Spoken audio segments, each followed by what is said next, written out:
Hi, I love therapy, and in fact, I've been going to therapy since I was around 6 years old.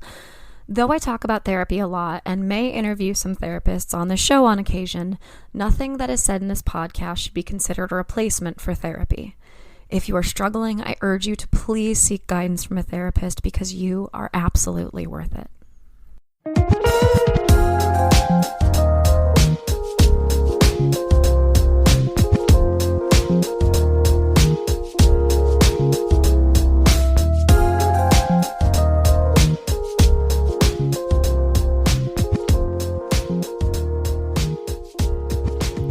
Everyone, you are listening to Wine, Dine, and 69, a podcast about dating, relationships, sex, and self-love. I am your host, Rachel Dalton. I hope everybody's doing well. I hope everybody is hanging in there. My life has been extremely busy since the show ended. I feel like I never actually have downtime.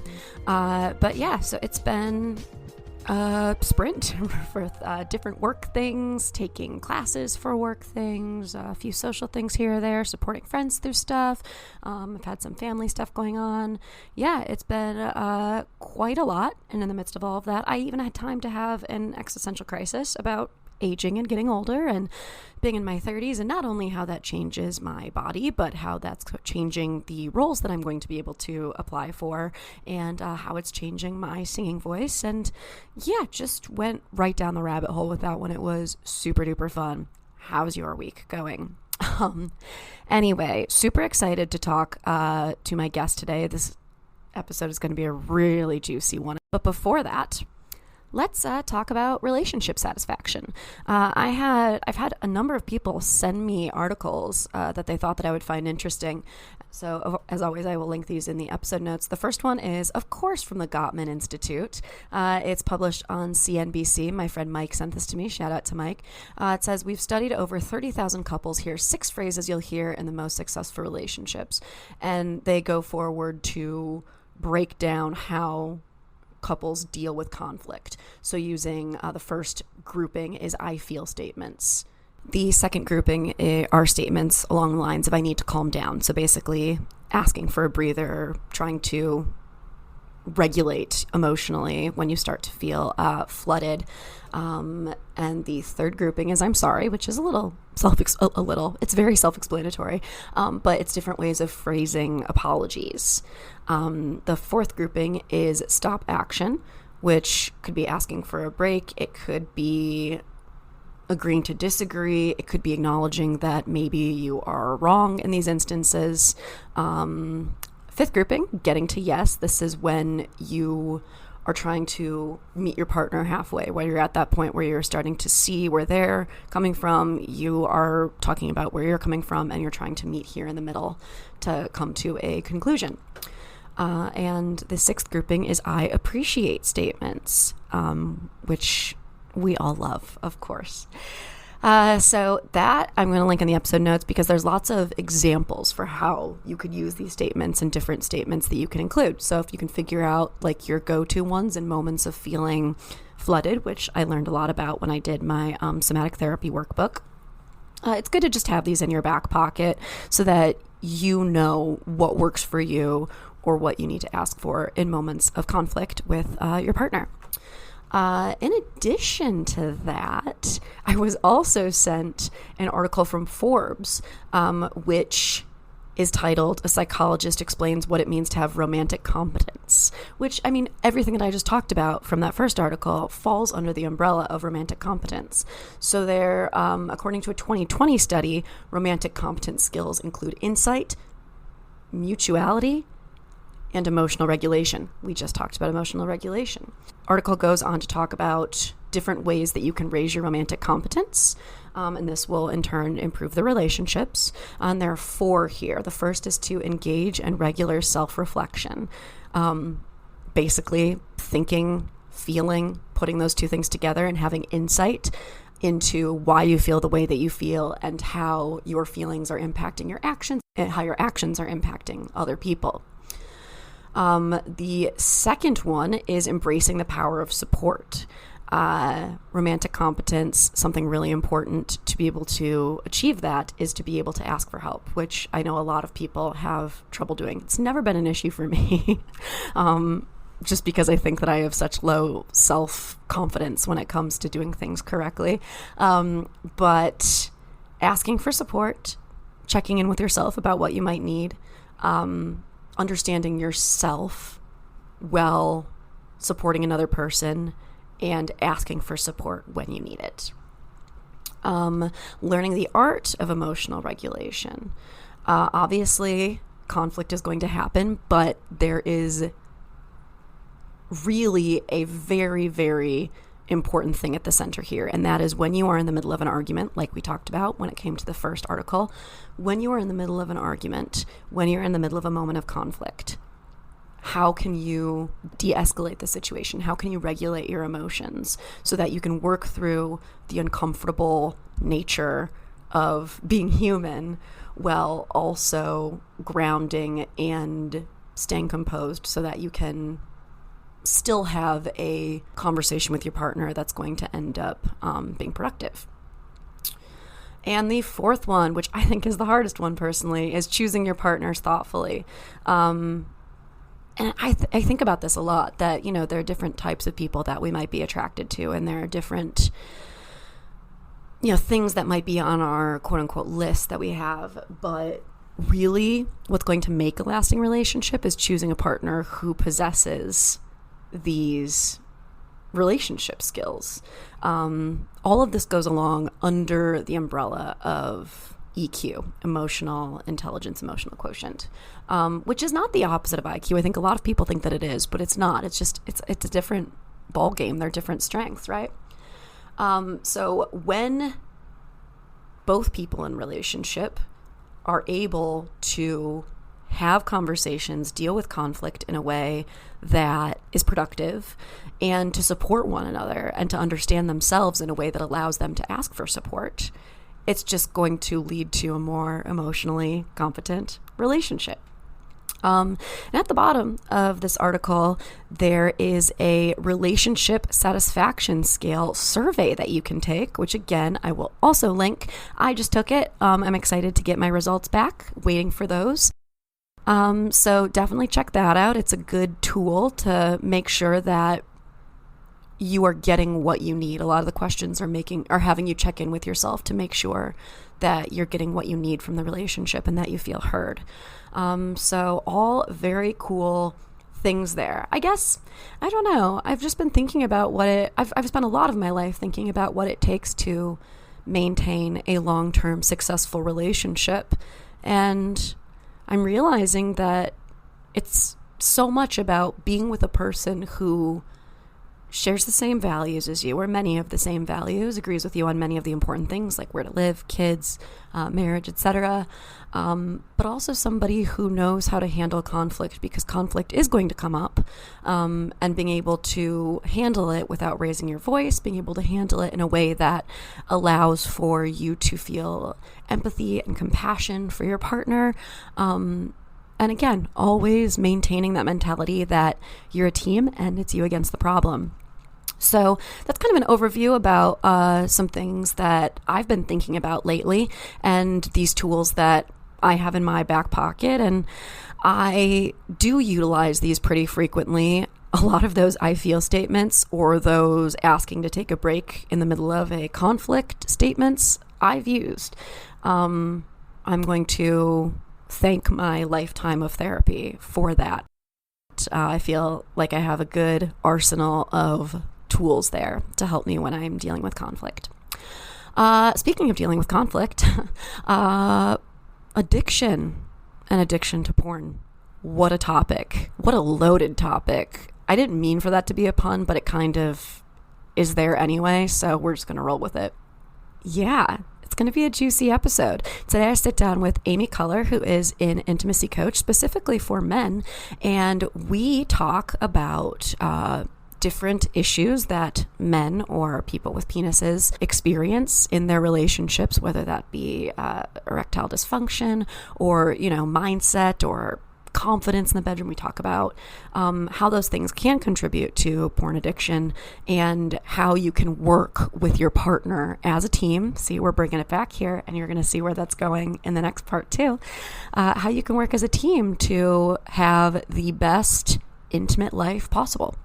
So I'm also going to link Amy's TED Talk, which is really, really cool, really incredible. I'm going to link that in the episode notes along with everything else that I just discussed. And as she says, if you mention Wine Dine 69 when on her website, then you can get 10% off. So definitely take advantage of that.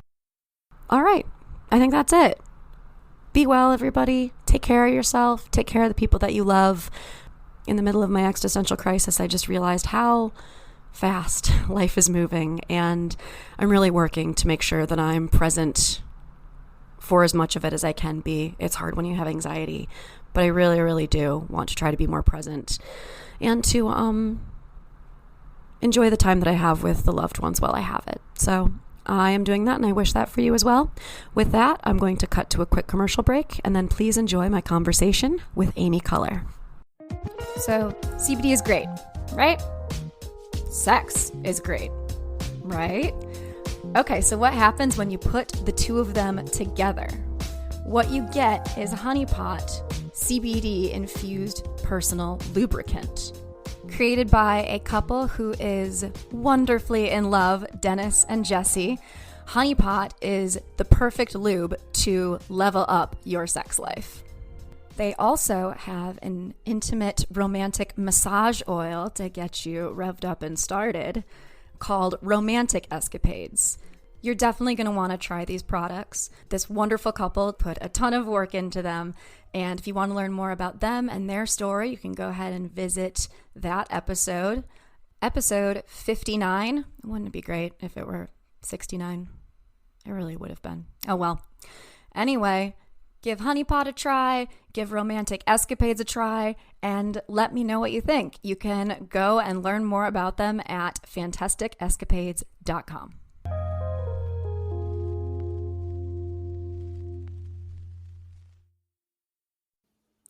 Hello, everyone. Welcome back. I am very excited to introduce my guest for today. This conversation is a long time coming. I have with me today Amy Culler. Amy, how are you today?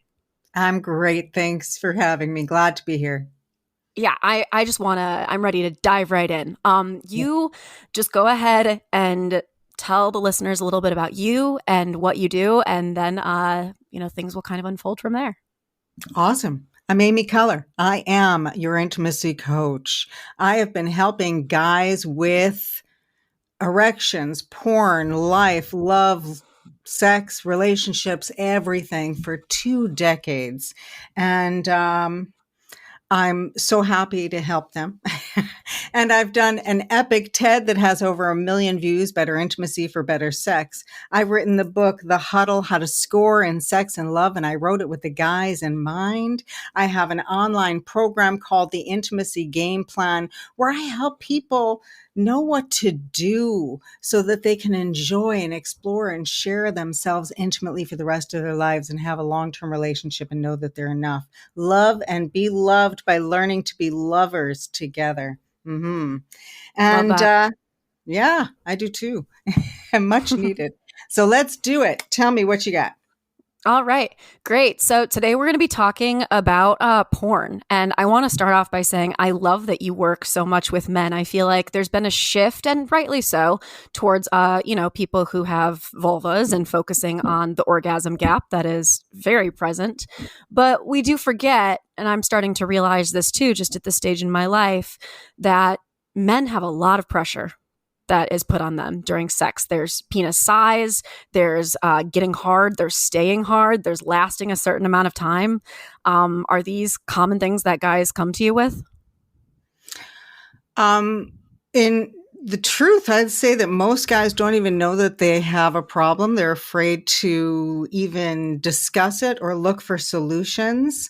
So they're usually not even coming to me for that. That's why I say sometimes I answer the questions that people don't even know that they have. And I can see that. Yeah, they don't know because they don't know. And they think that everybody else around them is performing the same way as they're seeing on the camera. So they don't know that what they're seeing is like watching a circus. It's not reality.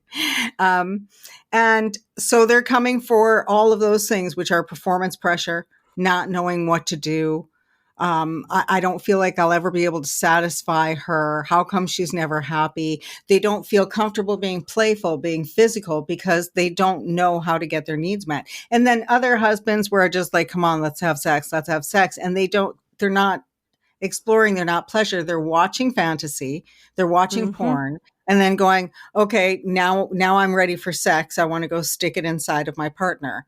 And they're not understanding why their partners are going, great, let's do that. Yeah. Uh-huh. And So, you would think that there's some common sense that you would connect no, some dots.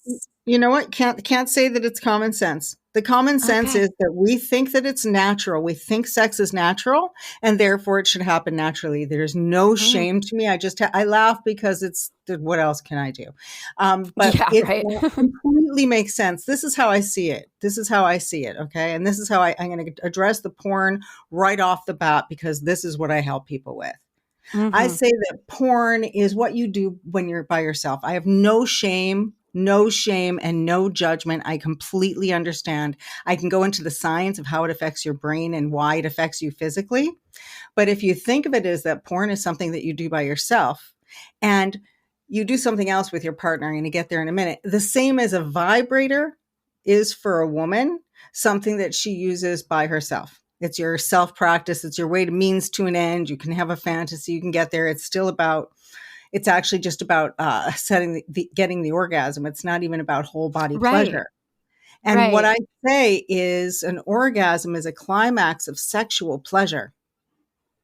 And pleasure is the most overlooked element of a great sex. People don't know how to give and receive pleasure. So that's what I teach them how to do. Isn't that Oh my amazing? gosh. So yeah, and you would Mhm. think too that if somebody is watching porn on a regular basis, that there would be like a certain amount of like, oh, like, watching this person looks like they're enjoying it, or this person. Do you find that there's like just more of a focus on really like the anatomical friction that's happening? And so it's like less personalized or anything like that? Well, I call it a brain gasm because what happens, I'm open to my book, and I'm open to my book on page 87. I'm just saying, because it's a conversation that I had with a 16-year-old boy. Ooh, And okay. it's the exact email that I had with him. So I'm just going to read it if I may. Please. Yes, please. The first adult video I saw was Debbie Does Dallas. This is for real. This is my story. It had a playful story about sexy cheerleaders raising funds in naughty ways. The video was way more intense than my dad's Playboy magazines, but that was nothing compared to the first time I saw internet porn. Since there was no pizza delivery guy, plumber story, or character building, it felt completely dehumanized. These were not sexy, sensual, erotic acts of playful, lusty, sexual pleasure. The extreme images felt etched in my eyes and haunted my brain for days. Lacking personality or connection, internet porn felt mentally invasive, disconnected, and violent. Where's the playful, corny seduction and bad porno music? Where's the provocative wardrobe and titillating role play? Where's the pizza delivery guy? No wonder everyone is so hungry. So when you're watching porn, and especially because guys, I've been talking to them for 20 years, they don't watch a porn movie the way we did in my day. They have 13, 20 tabs open, and it's all just the money shot. So imagine if you had 13 violent movies open and you were only watching the violent scenes. That's what it's like watching It's like internet porn. the red It, line for porn. I'm not familiar Oh, with what that means. the red line, I think, or the red zone, I guess it's called. I had this ex-boyfriend who used to, it was something that they had on every Sunday from like 10 a.m. to like 10 p.m. There was like no commercial breaks, and it was just all of the pro football games, whichever Oh, was like the most exciting or closest, and then they would skip between them all day. yeah, it's exactly that. It's exactly that. So what happens is if you were watching that kind of violence all day long, you'd be numb to violence. That's why Right. everybody's banging themselves, guns. But this, because you're just watching that shot and it's so dehumanizing, they're kind of numb to sex. And that's the last thing you want to be numb to. So, Yeah. Wow. so then I'm going to flip. I'm flipping to another chapter in my book, and I'm going to share this piece with you because this is fascinating. So I'm All reading right. again right out of my book, okay? Earlier, I talked about how studies have found that shame, embarrassment, stress, and sexual trauma can cause the same response as PTSD. Those studies were done with people who'd been exposed to interpersonal violence. Interpersonal violence is a term that refers to controlling and abusive behaviors, including physical, emotional, sexual threats, rape, or intimidation. By all accounts, this same description could also be used to describe the predominant theme of porn. This tells me that porn has the same PTSD response on your brain, body, and nervous system as watching interpersonal violence or abuse. People are masturbating to images that resemble rape and then wondering why they can't get hard, connect, or feel intimate with Yeah. someone they like in real life. Mm-hmm. And when I've said that to guys, like, what's going on is they're looking, I've talked to boys who were 13 and 16, and they meet a girl and you're like, oh, I like her. They're in sixth grade, for crying out loud. And they're like, ooh, I like Betty. I'm going to go hold her hand at lunch. But then they're inundated with images of bending her over and banging her. So Oh there's this. God. Yeah. Yeah. So your brain is now wired for imagery, but your brain, your sensory system, that's your sensual body.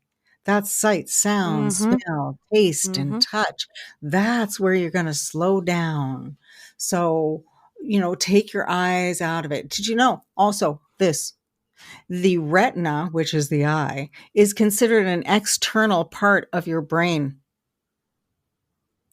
That's fascinating. No, I didn't know that.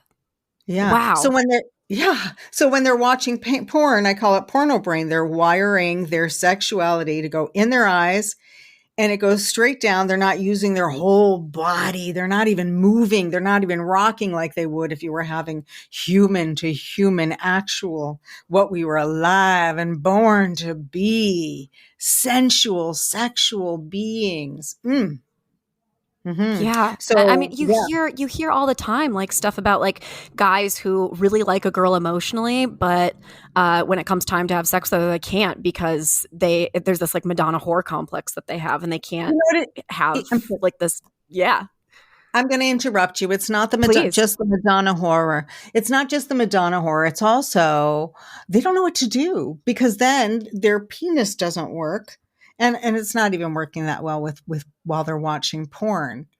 But because they don't know how to interact and they think they're supposed to, so we have this misunderstanding. These are all the phases that I teach in my program. My misunderstandings is how do you initiate?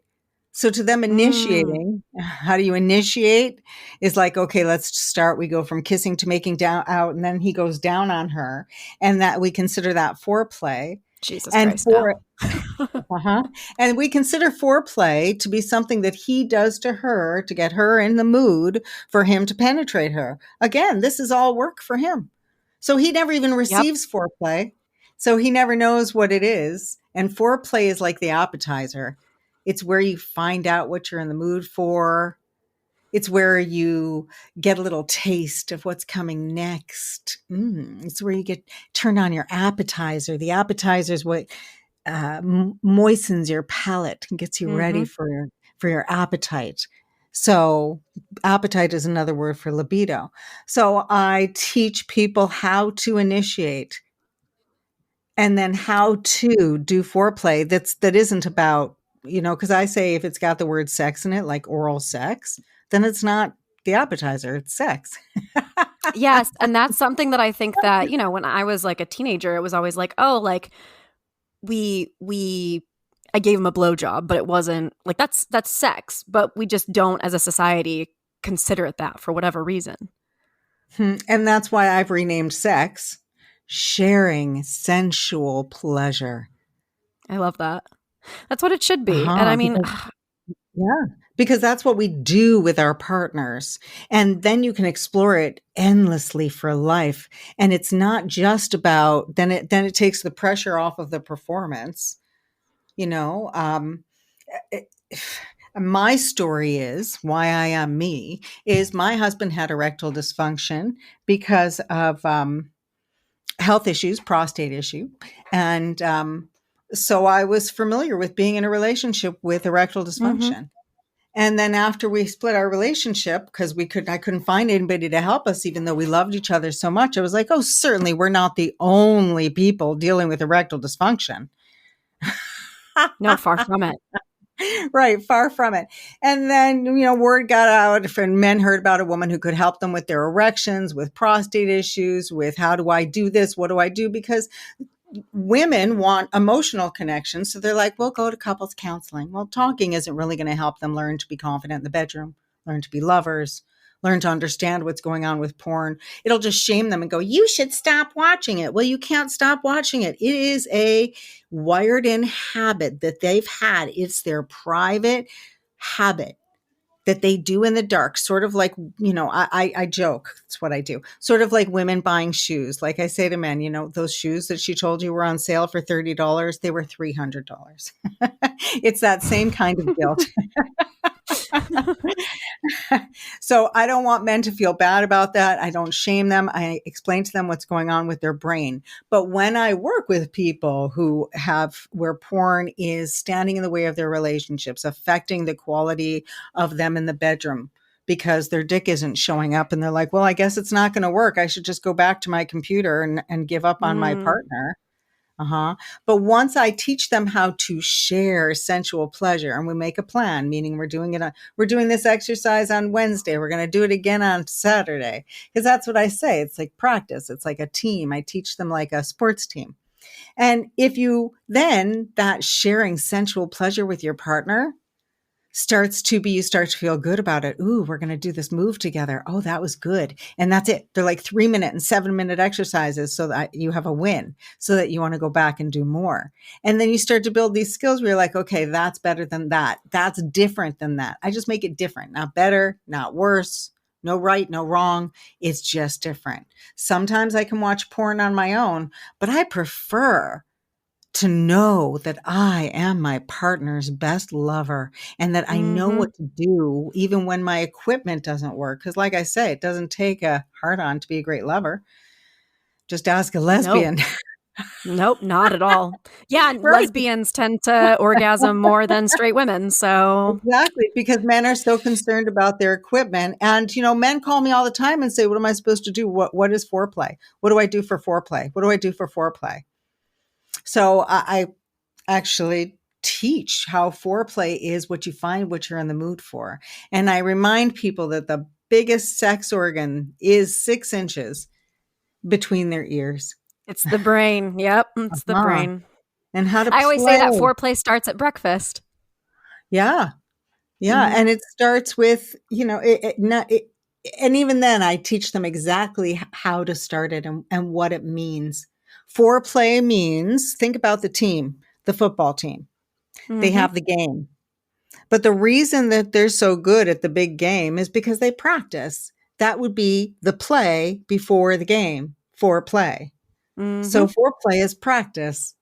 That's going to be our practice and see what we're in the mood for. And sometimes the appetizer is enough, right? Sometimes foreplay is enough. Sometimes let's just do hours of appetizers. Yeah, I mean that sounds like my perfect day. Right? It's like, yeah, exactly. And that's exactly what women want. And truly, in my experience, know 100% that that's what men want too. But they feel this pressure of performance. So teaching them how to initiate, how to give pleasure, how to touch, how to be, how to receive, and how to give and receive pleasure takes practice. We have an automatic, Yeah. we're automatically defensive. Now, can you talk a little Mhm. bit about, I mean, we hear a lot about like, teaching men how to give pleasure. We hear a lot about that. But I want to hear more about the receiving. Like you would think, oh, isn't it easy to receive? Like you don't have to do anything, you just lay there. But I have a Oh, feeling there's more to it than that. Oh, goodness. I thank you. I love this question. I say we all think of ourselves as givers. I'm just using pronouns on the stereotypical spectrum, but understand that I understand there's a spectrum. He thinks of Of course. himself as a giver and a provider. She thinks of herself as a giver and caretaker. Nobody's receiving. Nobody's receiving. We're all going, why doesn't he know what I want? Why doesn't she give me what I want? But nobody's actually receiving. We're not giving what each our partners want.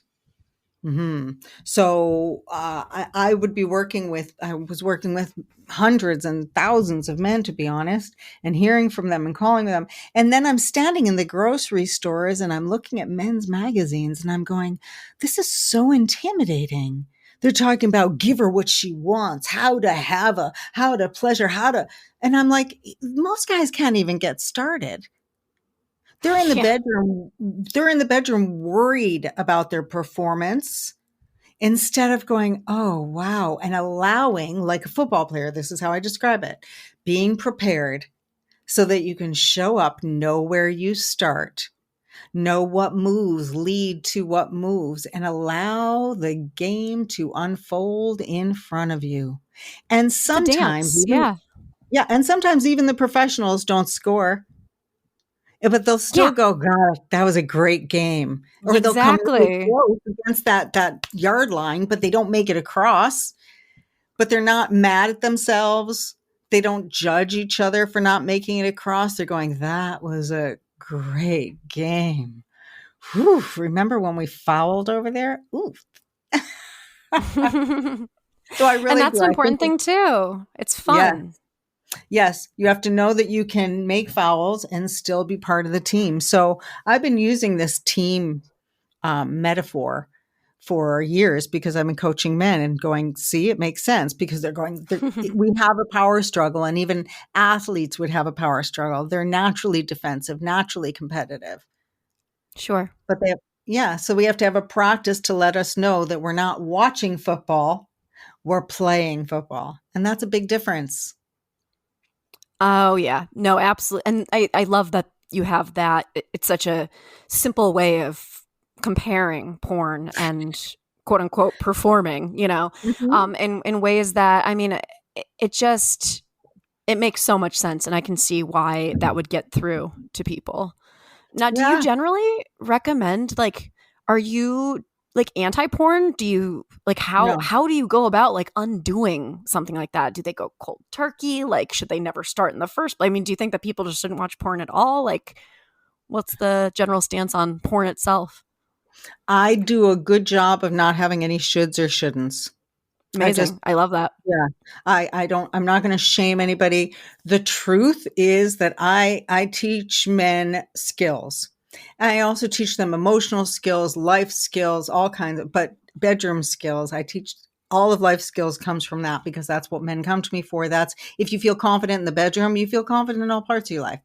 So, I don't I don't shame them. What I recommend they do is I have these steps that I recommend. It's in session 7 of my program, and it's the last session because the first ones are all about actually being with another person.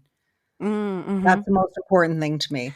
Um, and That's then probably the those best things, way to transition out of a porn addiction is focus on the other person as opposed to like if you're going to slap the hand and say, "Hey, don't do that." Like it's just going to make people feel bad, but if you have them focus their attention elsewhere on the real connection, then that's a better way to redirect.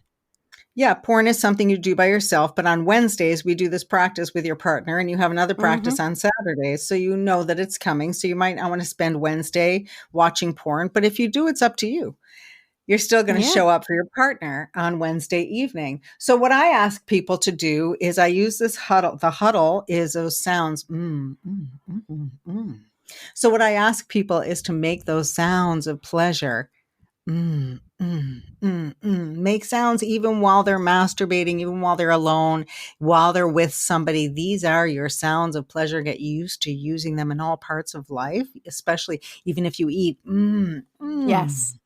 Mm-hmm. It actually has a whole scientific quality that affects the quality of your enzymes, which actually makes you happier, which can increase your testosterone and balance your hormones. It's truly amazing. And when you make that sound, you are sharing your sensual pleasure with whoever Yes. you're with. Yes, men are so quiet. I've realized now that it's because they're so focused, but They're that focused on what's in their brain. So the exactly, they're way so focused. they're focused on what's in their brain because they believe that their sex is connected to the fantasy that's in their brain. They've been wired that way. So when they make this sound, and their resistance to making this sound is that it turns off the porno brain, which is why I want them to do it, so that they're incorporating this sound into their sexuality. And then it becomes more about their body. It's more of an experience for them instead of just something they're watching. They're actually vibrating their nervous system. So Yeah, the being other present. Mm-hmm. So it brings them at least present with their porn. I ask them to open no more than 3 tabs. I start to cut them down on their tabs. I ask them to make a ritual out of it. So go, ooh, I'm going to watch porn. I'm going to open 3 tabs. What do I want them to be? Oh, I'm going to get myself a drink. I'm going to get my hand lotion. I'm going to get my Kleenex, whatever they want to do. Give yourself permission so you don't feel shame about it. Enjoy it so that it's not like an all day, I got to get back to it again. It's that sneaking thing, that dark, guilty feeling that starts to affect Yes. people. Mm-hmm. So give yourself permission, make it a ritual. And then I also tell them to make it a whole body exploration. What happens is they have no action on their hips. So it's all eyes. So as soon as they have to incorporate their body, it's like singing and dancing at the same time. These things take Ah, practice. Yeah. So since they've just been watching without any stimulation whatsoever, as soon as they have body stimulation and the visuals are changed, it's like it's like a nervous system shutdown. So wow. I'm rewiring them. The sound lets you know that we're here for something different. That sound tells your body, I'm here and I'm okay. And the same, I may add, so I never want to shame anybody or make anybody feel bad. I'm here to let everybody know you're okay right where you are. The same with a woman who's used to using a vibrator. She has Totally. she has over physical stimulation, so she's numb to stimulation as well. And again, she has a brain sexual connection. So by 2 people showing up and going, okay, this is our intimacy practice. Just making that sound together. Some people are like, why is that so hard to make? Why does that feel so weird? And I'm like, because it's actually intimate. It's more Yeah. intimate than poking each other. Yeah. It's so funny, the timing of this interview, because so backstory, I started masturbating when I was like 3. I was very, very young. That's normal. And yeah, I think I'm realizing more and more people I talk to, they say, oh yeah, I started around that age too. But I mean, it was weird when I was, doing it apparently, or at least I was made to think that it was weird. Yeah. But I've been wondering lately if I'm broken, because the way that I did it is so different from partnered sex. And I think I actually just like posted something on Reddit recently, just asking like the women over 30 of Reddit, like, what's your experience partnered versus, what is it? But I've wondered that if I've just been so overstimulated, or, I know my body so well that, it's just never going to be exactly the same a Let solo me as it would be with a partner.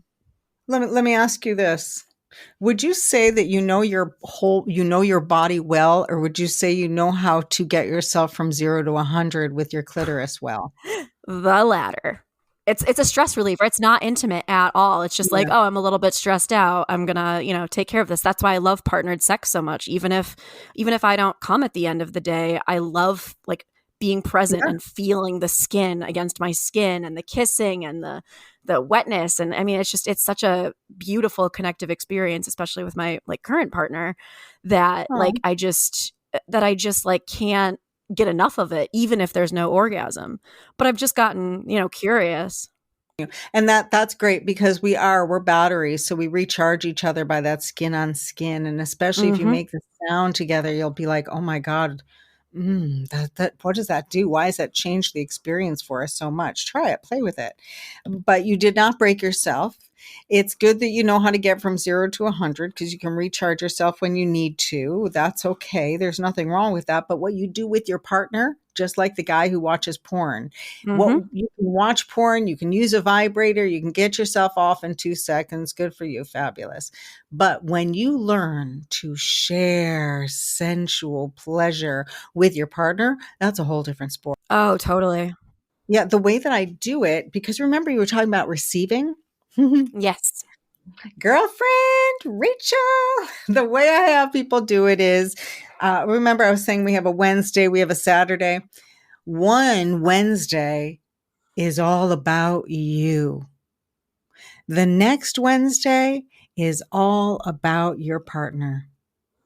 That way, these are practices, and you are practicing being a giver, and you are practicing being a receiver. I love that. It is so great. That means that by the end of the year, you've had 25 practices that were all about you, 25 that were all about him. You have practice games, you have championship games scheduled so that, some couples are just like, okay, are we going to have sex on our anniversary? Knowing that you get it on your birthday and you can go, I want to go to that motel across town and do that wild thing I've always wanted to do. Okay. Jeez. So romantic. It's actually fun. And like I say, the word spontaneous means Mm-hmm. off the schedule. So you can't have spontaneous sex unless you actually have a schedule. That's very true. So schedule your Yeah. practices. That's Yeah. such a good point. I never even thought about that. Like that spontaneous is only spontaneous if it's out of the ordinary structure.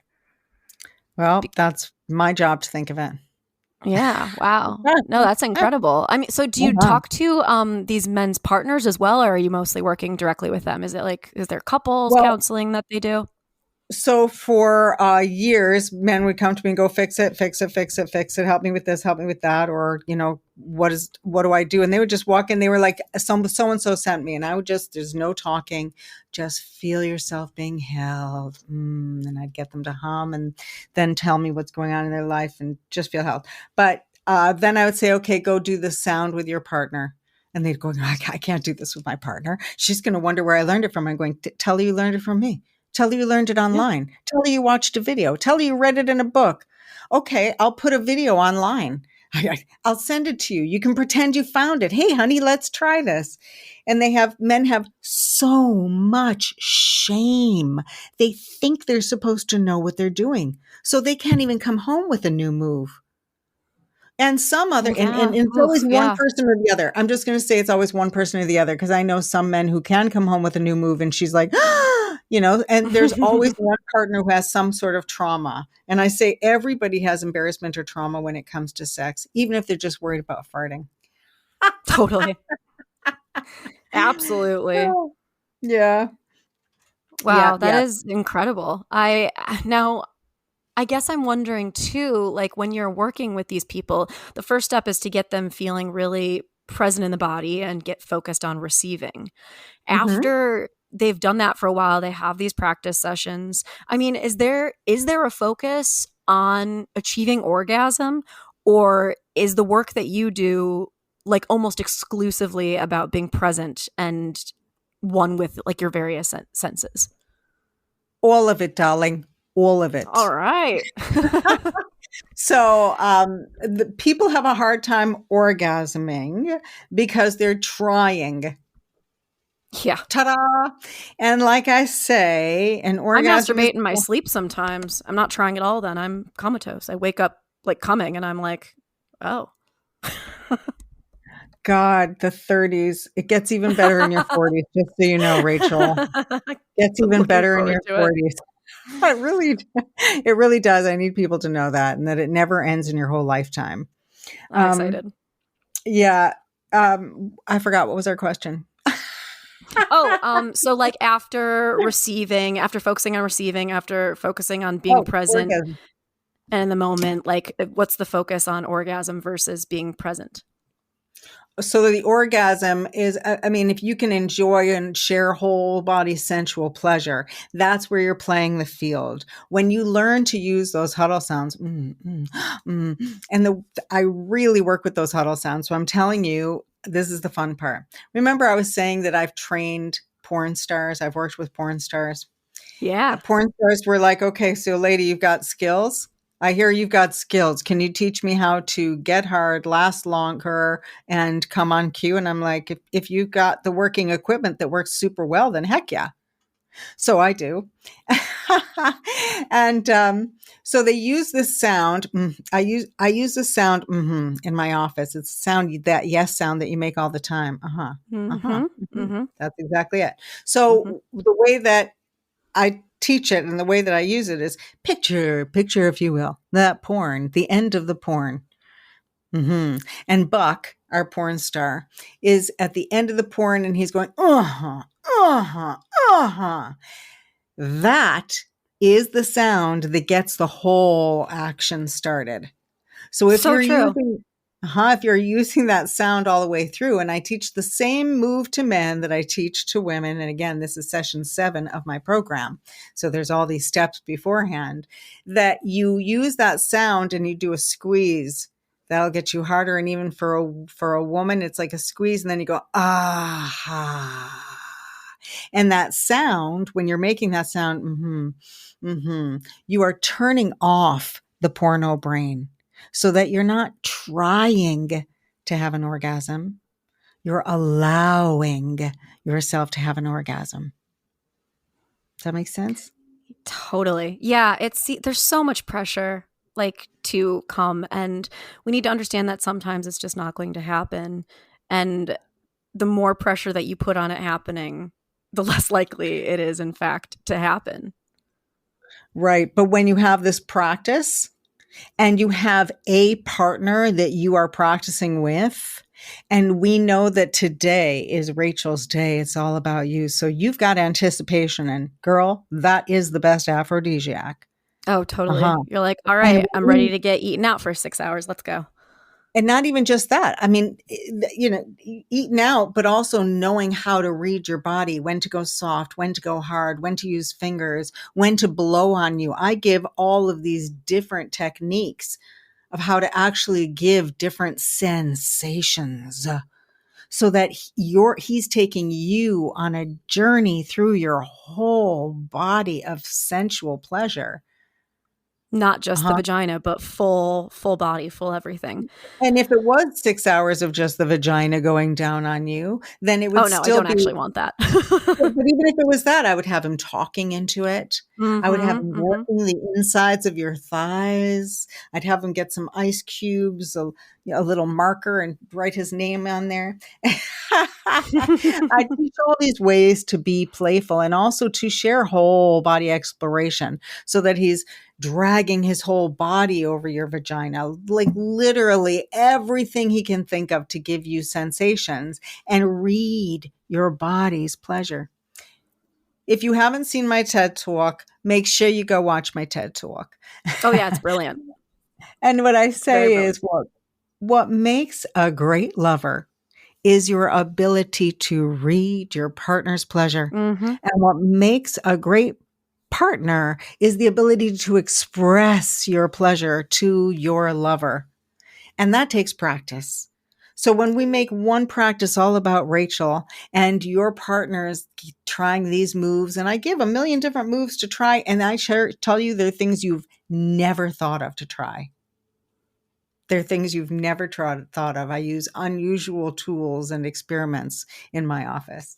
And I teach them in my course so that he's learning you're following those little sounds so that he can go, what did you like? What do you want more of? What are you in the mood for? Because you can't go, I want you to go down on me, and then I want you to slap me, and then you can't ask for those things. You have to be able to show up just like in a football game. Start with that starting position. Then we throw the ball here. Then we throw the ball there. And then the game unfolds in front of us. Mm-hmm. Yeah. There is, I mean, that's thinking about receiving. And then I'm also thinking about like men receiving.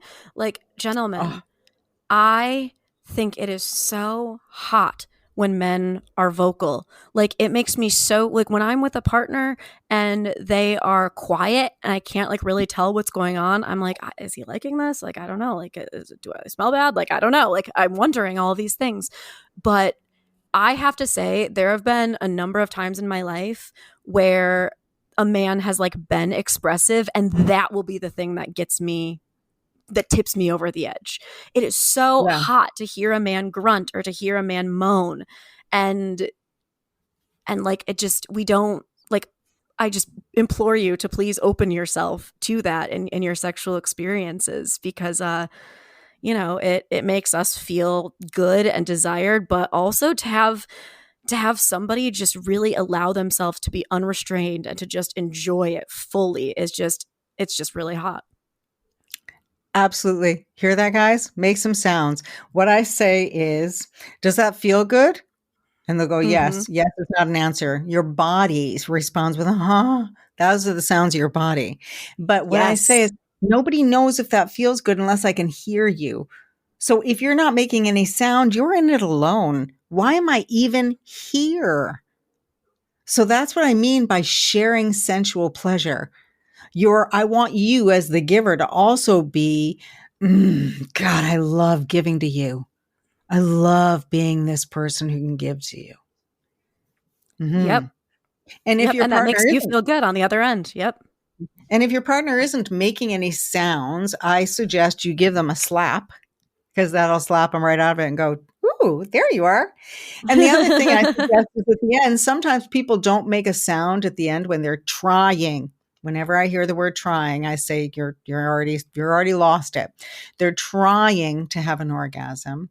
And what I say is if you want to help your partner have an orgasm because they're stuck, because they're watching porn and they're trying to flip to a tab in their brain that's going to help them finish the job. But that means that they've checked out of what's really going on. So I give you Mm. here's a couple of solutions for that person who has the porno brain. A, say, I want to hear you louder, louder. So that they're going, or yes, yes, or baby mama, whatever the heck they're yelling is Mm-hmm. okay. The other thing I say is for that person who has the porno brain, cover their eyes. And I mean, you can cover it with anything. You can take a Kleenex, you can take off your shirt and just lay it over their eyes. Having something cover their eyes takes out the optic nerve feeling. And Ah, it all, sure, sure. and oddly enough, it even makes it harder to fantasize. Really? Yeah, and that Interesting. having something over your eyes and having making that sound, it changes the sensory experience. So it might be harder to have what am I doing? I'm not having getting hard. It's just going to take some practice.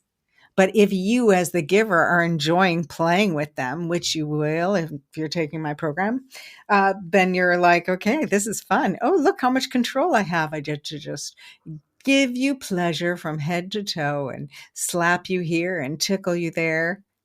So, really forcing your partner to receive. It's awesome. Yeah. No, I mean, I couldn't agree more. It's, and what you're talking about is just, sex is so mechanical, or at least that's what it seems like these days. And what you're talking about is just being truly present and allowing your body to give you the cues so that you're not in your brain. And this has happened to me a few times where, like, when I'm having very, very good sex, I feel high. Like, I feel Yeah. like a goddess. I feel like a goddess, and I feel like I'm high on, like, I don't even know what. But it's like, like the air around me like feels cooler, and I like, it's like an out of body experience almost. Yeah, it And is. that's what I would love for to have all the time, but I also recognize that, when I have it, it's really special. And I'll share this with you. You're familiar with the word tantra. Mhm. The word tantra means to weave. So when you're using this sound, uh-huh, You're weaving your harmonies, your frequencies, your sounds, your breathing, your heart rate, your heartbeats, your brain waves, because it affects all of those things. So you're weaving them together. So just by making this sound together and moving your bodies together without even having sex, without even any other action, but leaning against each other and making this sound and moving in waves, you can have that hormonal and that oxytocin burst that you're talking about that makes you feel so high. Right. Oh yeah, I Mhm. definitely that's been on my list for a long time to look into tantra. Oh, okay. Yeah, this Here's is it. a question about, so there was a story that came out. I mean, and I have lots of not nice things to say about 50 Shades of Grey, but for the Mhm. point of the story, there was the story about this guy somewhere in the world. I don't know. I feel like it was maybe Japan or something, who had like read 50 Shades of Grey and had this idea that this is what women want, and went on a date and tried to do that with the girl, like started choking her. And I think she ended up like almost dying or something like that. What Mhm. about expectations? And, you know, there are men who have porn, who use porn or depend on porn too much. But what about when it starts impacting your expectations of porn? How can you start undoing that, especially when the person doesn't think that it's a problem? But if they come into a sexual situation and they, you know, are ready to have it really rough, and the girl's like, but like they don't know how. How do you go about undoing that? Is it the same steps, even if they like can't face that that's not, I hesitate to say normal, but the usual, I suppose? Thank you. Um,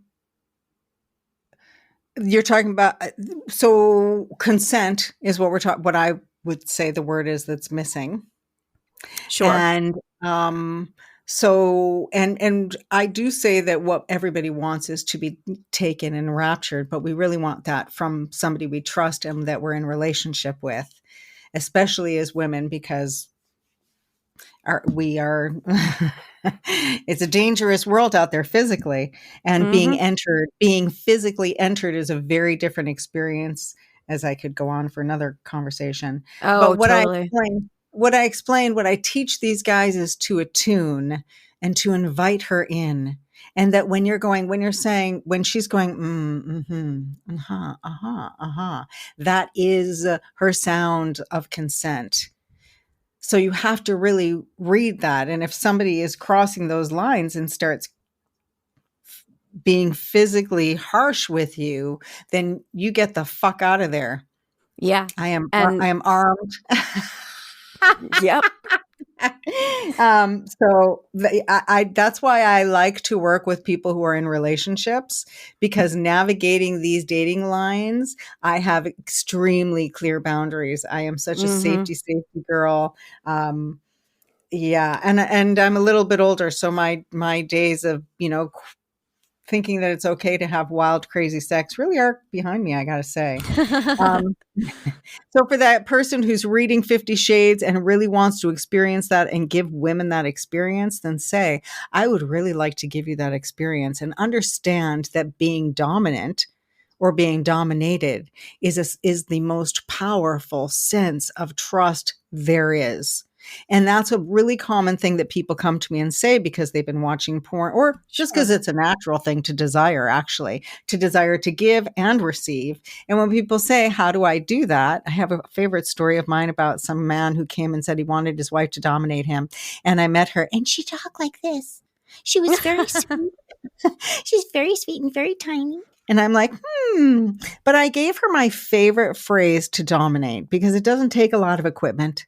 What people think, that's what it is. That's why I help people too. They think what that is different than what it is in real life. It's not what you're watching on screen.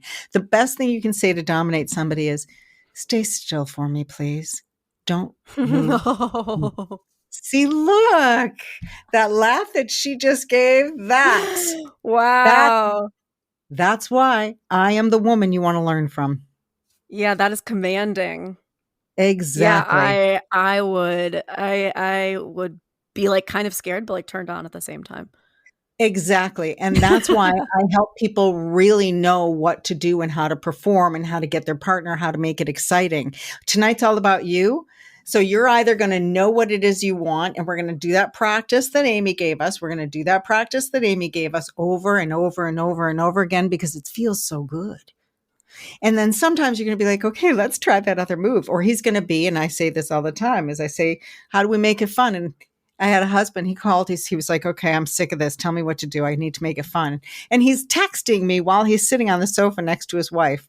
And I said, tell her to go to the bedroom, take off her clothes, keep her underwear on, put her hands behind her head, and stand there. And you'll be there in 5 minutes. And then call me and tell me how it goes. Love it. And this is better than porn. This is why people go, oh, I get it. And suddenly their love life is better than their porn life. Do they have to stop watching porn? No. It's like eating candy. I'm still going to sneak candy every now and again. Yeah, like porn is like I had an analogy in my brain and then it just like flitted away. But it's like sex, like partnered sex is more of the connective experience, whereas like porn is very much just like the mental experience. Exactly. It's a means to an end. And it's a moment that you take with yourself. But intimacy is that place where we go together. I love that. So that's why I teach you to go to that place together so that you can say, just don't move. I just want to walk around and take you in. It's best. It is. That's really it. I'm going to look at you. So the husband who then calls me and says, oh my God, her face lit up and she went to the bathroom. And I'm like, okay, yeah, good. She did. I didn't know. I'm like, okay, we're figuring this out. And then I'm going, okay, grab that wooden spoon on the counter, grab the scissors, go have some fun. Yeah. Yeah. It's all, I think we just need to remember it's all about exploring each other and just figuring, like reading those body signals to figure out what works for each of us. And having some places to check into. I give them a script so they can try all the different things, and things on that script that they had were things like, crawl to me, call me daddy, all those things so that they can go, okay, this worked, this didn't work. And when I talk to people, they go, what is this? And I say, what helped you the most? And they're going, it's permission. It gives them permission and also that consent. So that because they know it's a practice and I've given it to them. And when she said to him, crawl to me, he was like, no. And she's like, oh, okay. Well, I guess that's not going to work for him. Okay. And that's exactly where you learn your boundaries. I remember one couple coming to me and saying they discovered that he doesn't like to do these exercises without his underwear on.